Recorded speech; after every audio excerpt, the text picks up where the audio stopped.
Jules, big story in our notebook Yeah. suggesting that Manchester United have ruled themselves out in the race for Erling Haaland, who, of course, he's got that big release clause that kicks in this summer. Yeah. And I might also add, FIFA are on track to pass their new agent legislation, which caps commissions. So if Mino and Papa Haaland want a big payday, the time is now, because they probably won't get it afterwards. I have a ton of questions of the story. Yeah. If only we could speak to Mark Ogden. If only.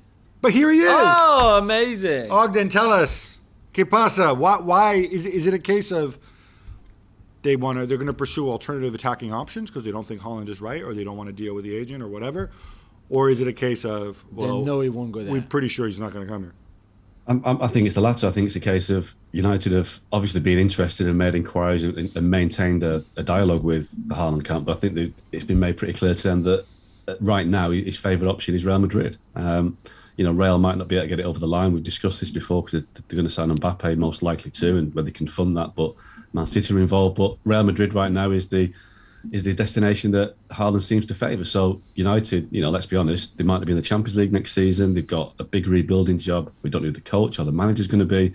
So they're not exactly an appealing sell for Erling Haaland, who can have his pick of the top clubs in Europe. So I think United are being realistic, and it's time to look at other options because they do need a big rebuild up front next season. It's not just at the back. They've got Cavani will leave, his contract expires. Ronaldo may go because we don't know what he's going to think of the new coach if it appeals to him. You've got Rashford's situation. We've got Mason Greenwood still developing. They haven't got a classic striker, so they need to address that. But Erling Haaland is, the right guy at the wrong time for Man United. Right. Is it a case, and I'm going to give United credit here, because, all right, Haaland is a guy that if you think you have to sign him, you just sign him and then worry about the coach later.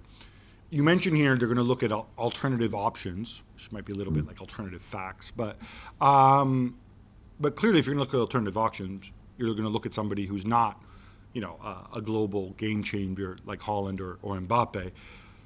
And if you're going to do that, then it's probably better to sort out the coach first. Is that in the way you want to play? Does that make sense?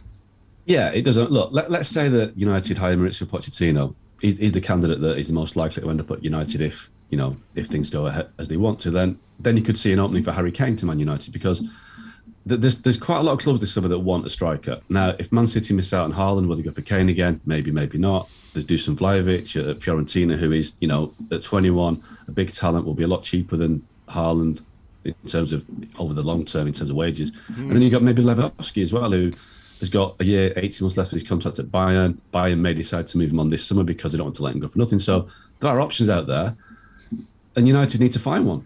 Now, Kane, Vlahovic and Lewandowski all offer different things, different age brackets, different wage structures, but they'll have competition for those as well. Because if Man City miss out on Haaland, then I'd imagine that they'll be at the front of the queue for the likes of Kane, maybe even Vlahovic and Lewandowski. So United need to find a striker who they can rely on. And the problem is, as we've seen over the last few years, what United tend to do is they go for the older ones, Falcao, Cavani, Ronaldo, Zlatan even. They need to find somebody that's in the early 20s, mid-20s, that can give them value for 5 or 6 years.